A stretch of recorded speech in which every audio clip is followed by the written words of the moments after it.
Je salue le directeur départemental de l'éducation de l'Ouest qui nous accueille aujourd'hui. Je salue tous les collègues de l'UNESCO, du ministère de l'Éducation nationale et de la société civile de l'éducation, tous les enseignants qui sont avec nous aujourd'hui dans le cadre de cette activité qui est très importante pour le secteur de l'éducation dans le département de l'Ouest. Comme les intervenants précédents l'ont déjà précisé, c'est la 10e atelier départemental que nous réalisons cette année avec l'appui technique et financier de l'UNESCO sous le leadership des directeurs départementaux d'éducation dans le pays. On a déjà sillonné l'ensemble des directions départementales.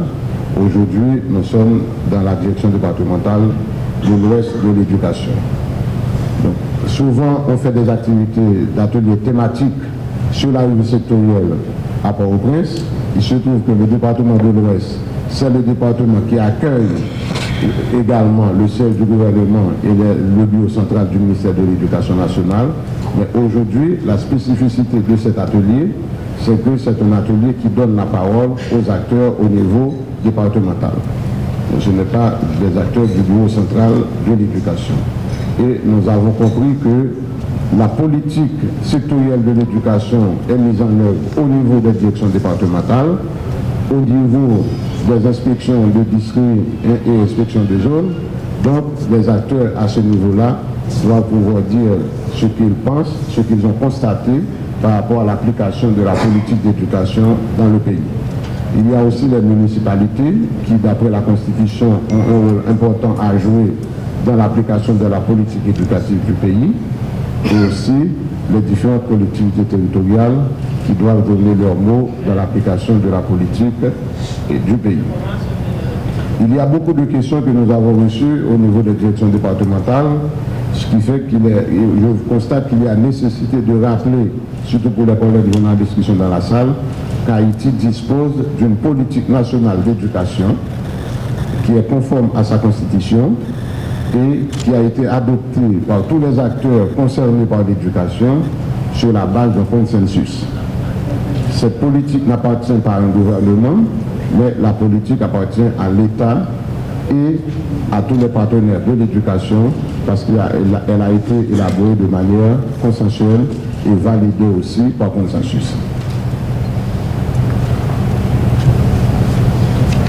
Les autorités étatiques convoquent ces différents ateliers au niveau local et au niveau national et l'UNESCO apporte son appui technique et le partenariat mondial pour l'éducation apporte son appui financier. Mais c'est une activité qui concerne toutes les personnes qui sont intéressées par l'éducation parce que quand nous adoptons une politique, nous avons l'obligation de regarder chaque année quels sont les progrès que nous avons faits dans l'application de la politique, quelles sont les difficultés que nous avons rencontrées qui fait qu'on n'applique pas la politique à 100% telle qu'elle a été prévue et quels sont les ajustements que nous pouvons faire pour améliorer l'application de cette politique.